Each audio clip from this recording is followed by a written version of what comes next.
I want to talk a little bit about materialism and some of the viewpoints that people have that are totally wrong in regards to materialism. Plenty of times I've heard people say, oh, well, that person is so intelligent and they've got so much smarts and they know how to do this and they know how to do that and they can do this and do that. How come they're not rich?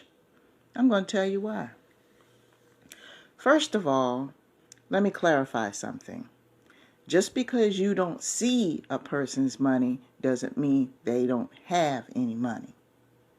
Let me say that again.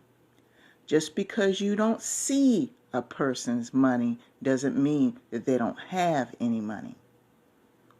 See, the problem is that a lot of you in this world are looking at people who are fake rich and cash poor. You see them with the design of this, driving the fancy that, and everything else. And I've talked about this in previous audios. They're living the life like everything is perfect and put together.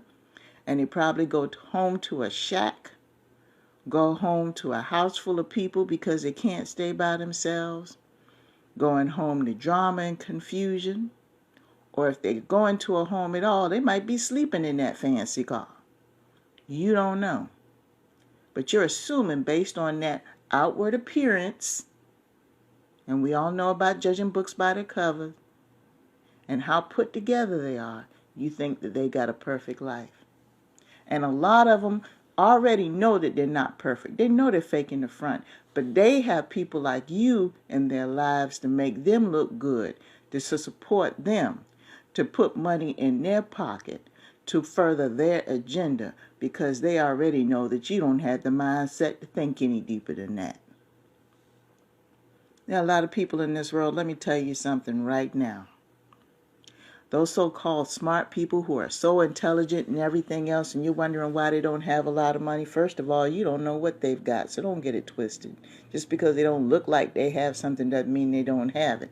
Look at a lot of your geniuses, look at a lot of your leaders, your scientists, look at a lot of the people that you know for a fact that are making money in their careers. A lot of these CEOs, they look just like regular folks like you and me, drive cars just like you and me. But they have more money than a lot of these high-profile people as flashing cash. Okay. They may play for this certain team. They may work for this certain record company. But guess what? Somebody had to sign them. Somebody has to sign their checks. See, if it wasn't for the team, they wouldn't be able to play, which means somebody had to own the team. Somebody had to create the team. That requires a certain amount of intelligence. But see, y'all don't think about that. This person got signed with a record label. Somebody had to create the label. Somebody had to come up with the concept of the label. Somebody had to hire people to search for talent for the label. So really, the label is the one who makes all the money.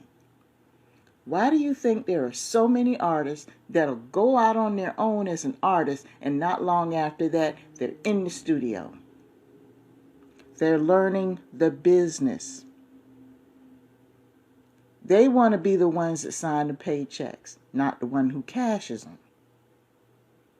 And see, that's the problem with people. Intelligence has no monetary value. It is limitless. You can't put a price tag on somebody's intelligence. Let me tell you something. If somebody is skilled and talented in something, first of all, you can't control that. If it's a God-given gift, you cannot control it no matter what you say or do. You can put them in a contract, that's fine. And you'll get so much out of them. But see, you don't know how long that gift is going to be available. You don't know how it's going to come. You don't know when it's going to come. You don't control that portion. That person may be required to give you so many albums in a certain period of time. That person may be required to play so many games in a certain period of time. But just because they give you that limited amount, that doesn't eliminate the fact that they have that talent. See, once they fulfill that obligation, that talent is still there. And that has no monetary value. It supersedes that. So these people who are super intelligent and have all these skills, they're not worried about how many pennies is in their pocketbook or how much money is in the bank, because they already know that they have the intelligence, they have the gift to keep that money coming in. So they don't spend their days counting change. And a lot of them, they'll work all day long and everything else. It's not because they need the money. It's because they enjoy what they do, their exercise, and their gift. It doesn't feel like work. That's how come they're willing to work all day and night. It has nothing to do with need. And see, that's the difference between that person and the person who works in, manufacturing or whatever the case may be to pay bills.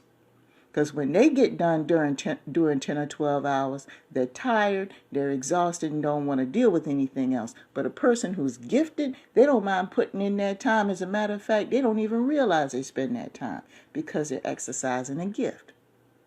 And it doesn't matter to them who signs them. It doesn't matter to them who gives them a grant. So what? If that label doesn't want them, somebody else will sign them. If that company doesn't want to give a grant for the research, somebody else, because they know that their intelligence is the moneymaker. So maybe that'll help you understand why there are a lot of so-called smart people you claim that don't have money. First of all, your perception is way off. And they don't look at money the way you look at money. They don't idolize it and worship it like you do. Because they already know, first of all, money is a tool for them to get what they want, period. That's it. It has nothing to do with how they live their life. It has nothing to do with whether they're happy or sad first thing in the morning. It has nothing to do with how they treat people in relationships.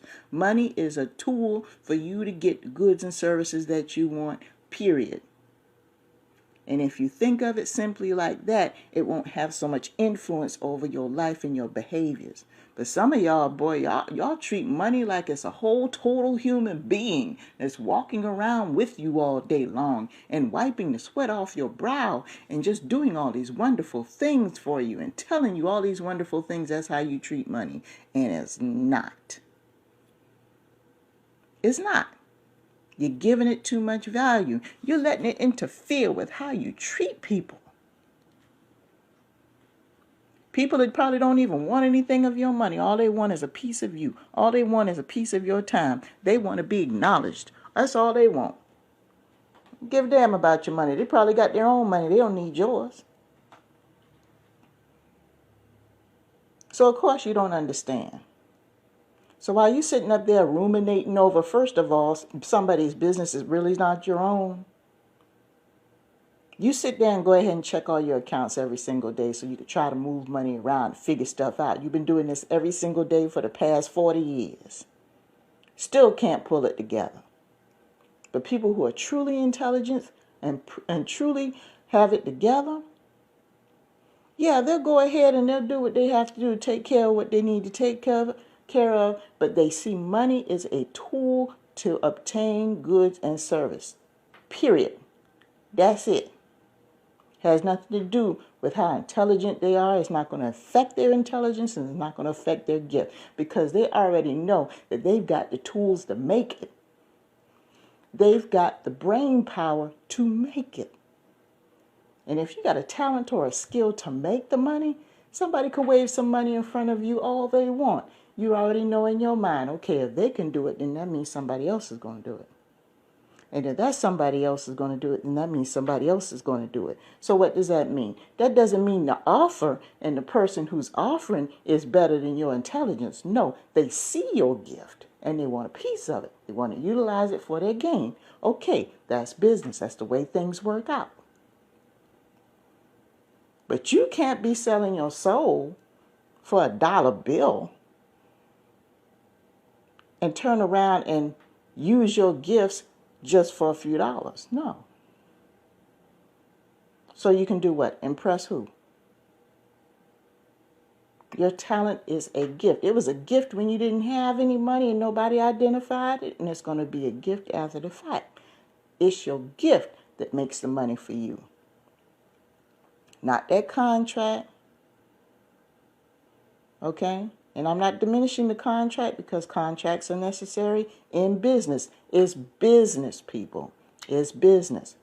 But before then, you knew you had a talent in order to get the contract, and the talent came from your brain power. So that explains why you see a lot of people who are intelligent who do not appear as rich as you think they are, but they're richer than you think. And with that, I'm going to leave that alone. Have a great day.